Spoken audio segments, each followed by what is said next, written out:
Bonjour Michel Hazanavicius. Premier mot, c'est une expression, c'est grand écart. Ça me fait penser à de la danse d'abord. Grand écart, je l'entends beaucoup là en ce moment. Et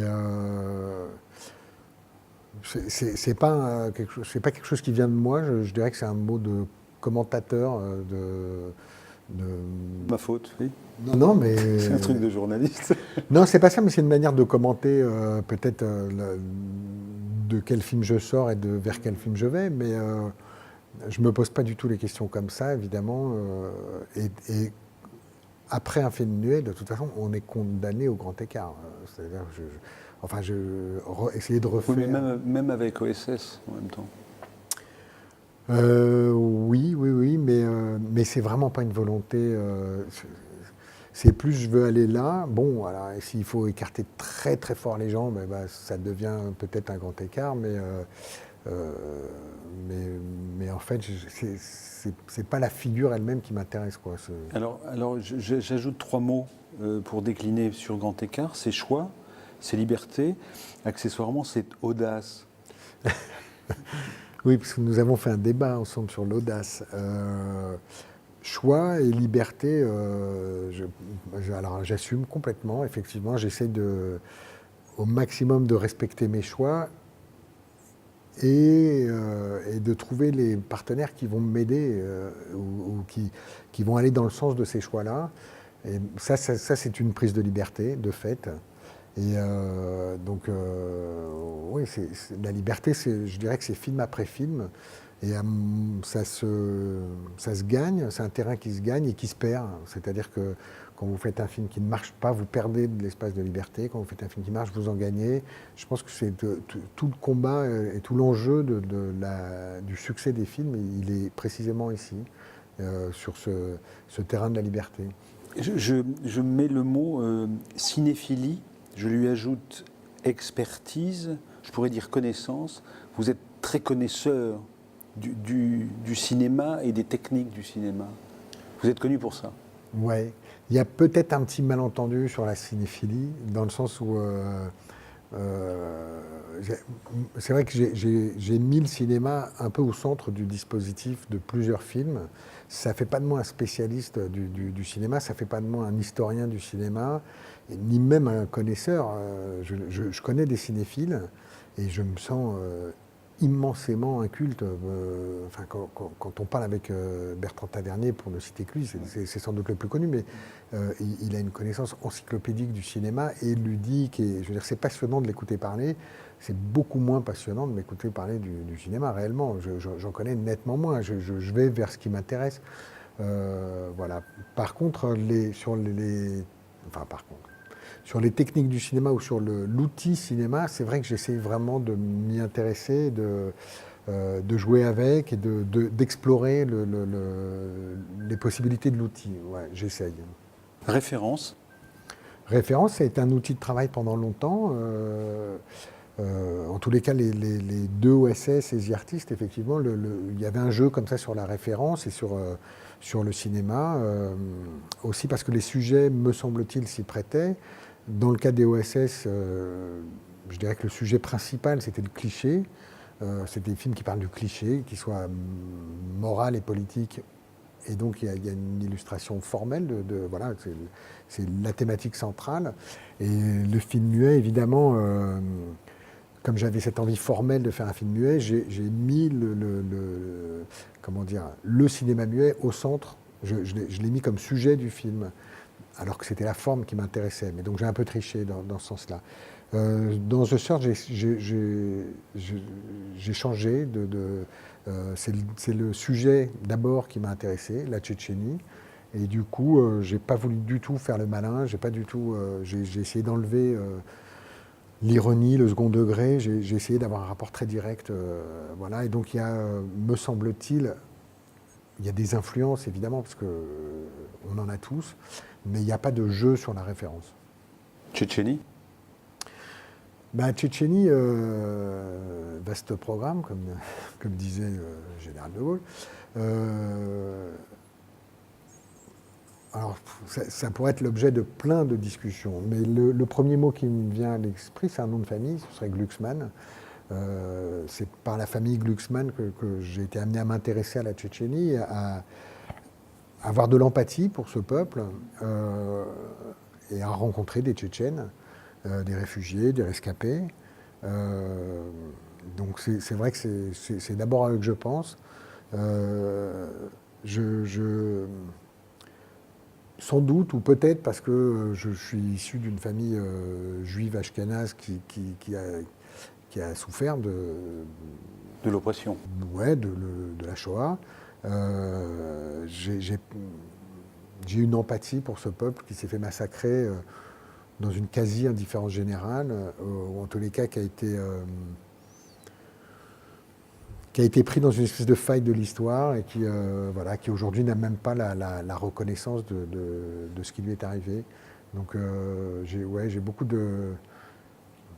d'admiration, c'est pas le bon terme, mais j'ai beaucoup Empathie, c'était. d'empathie pour ce peuple. On regarde un extrait du film et on reparle.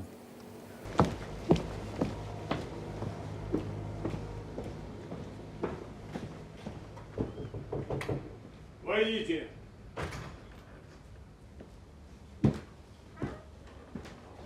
Товарищ полковник, рядовой Гвоздев Николай по вашему приказанию прибыл. Мне стало известно, что ты хочешь уехать отсюда. Подал рапорт, чтобы уйти. Тебе что, здесь плохо? Нет, товарищ полковник. Оказывается, ты жалуешься начальству из-за этого мудака, который застрелился. Он был твой приятель, что ли? Нет, товарищ полковник. Ну, тогда ты полный дурак. В армии по-другому не бывает. Здесь как в семье. Все стоят стеной друг за друга. И помогают друг другу. Я поэтому и хотел сказать, что... Значит, ты хочешь воевать. Я не знаю, товарищ полковник.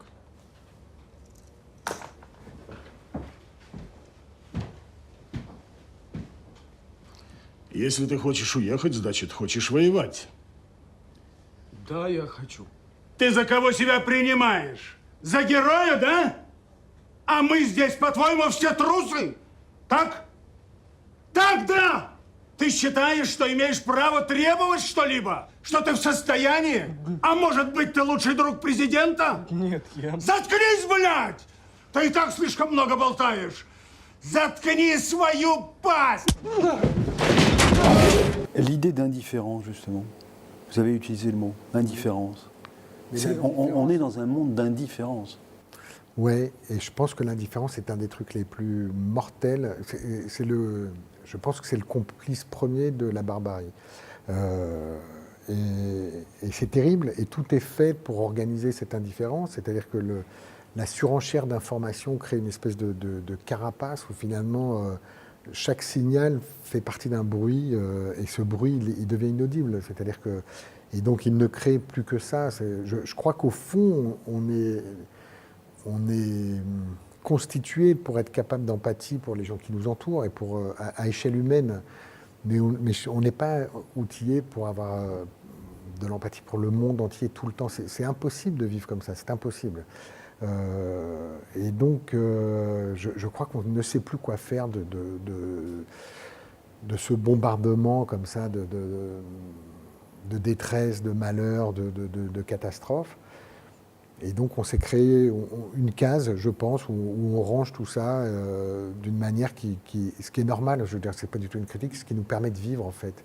Et donc, voilà.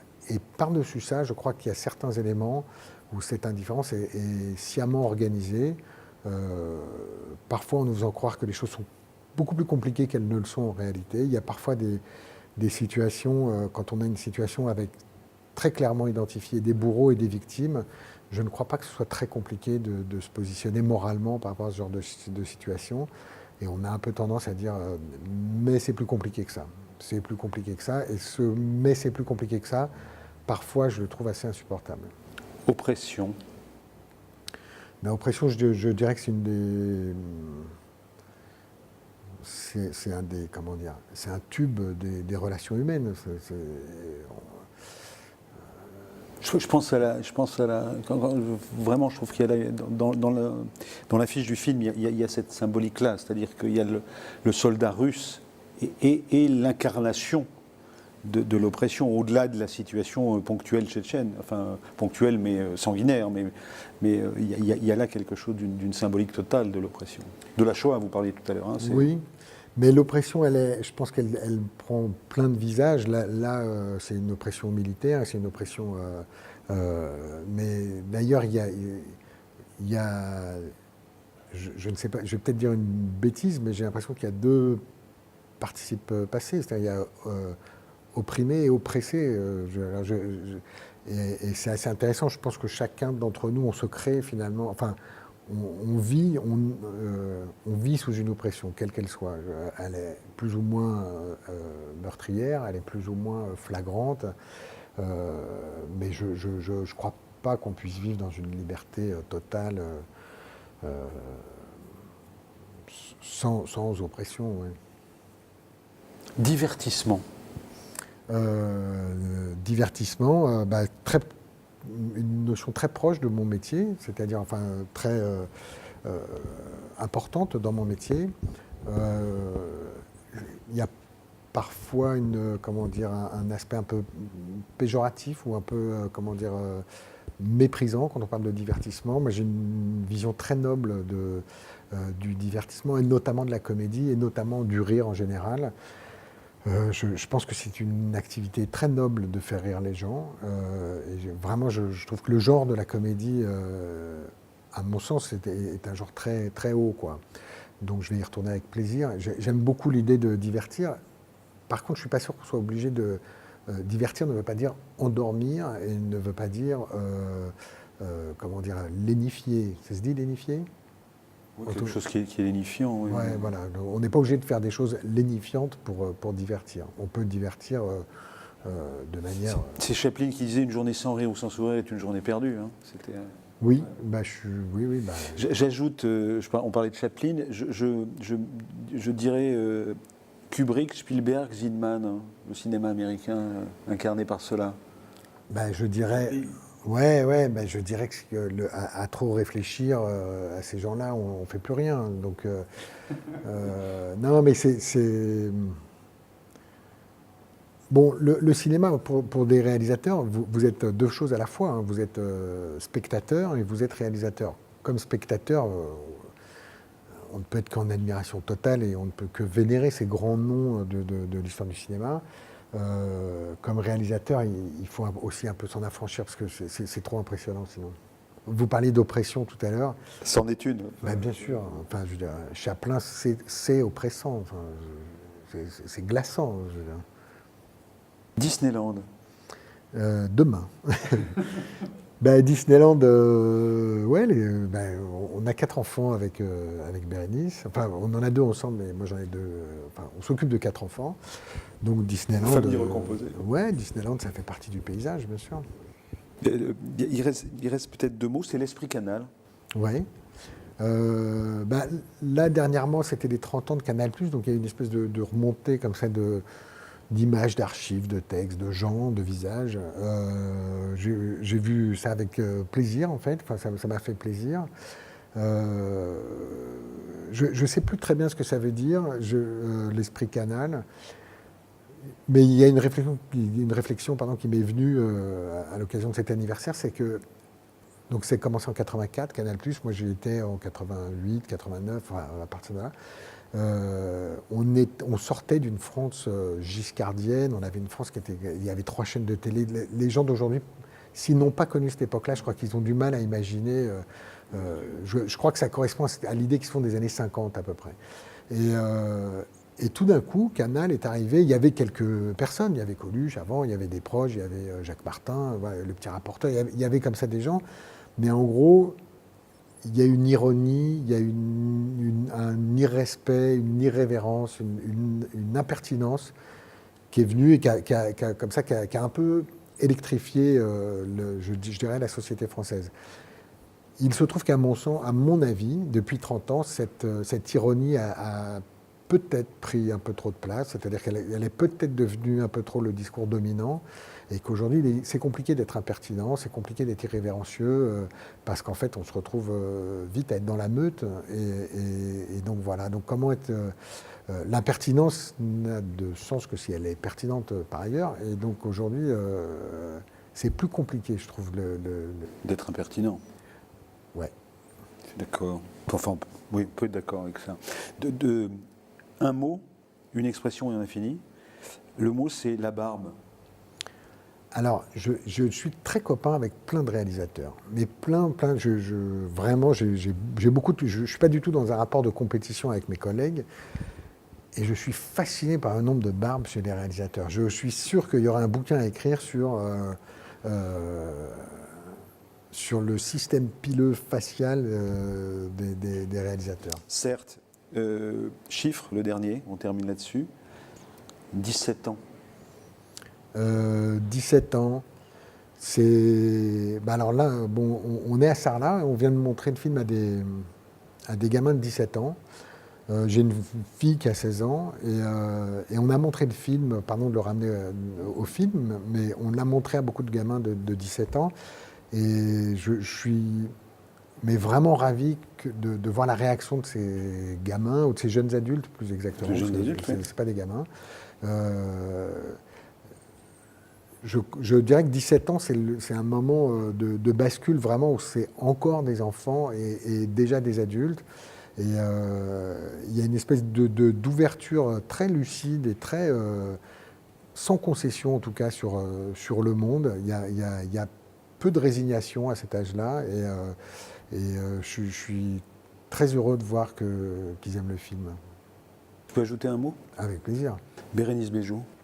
Bérénice Bejo, tout le monde aime Bérénice. Qu'est-ce que vous voulez que je vous dise? Non, Bérénice Bejo, je suis ravi de De travailler avec elle. faire partie de sa vie, oui, bien sûr. Merci Michel. Merci.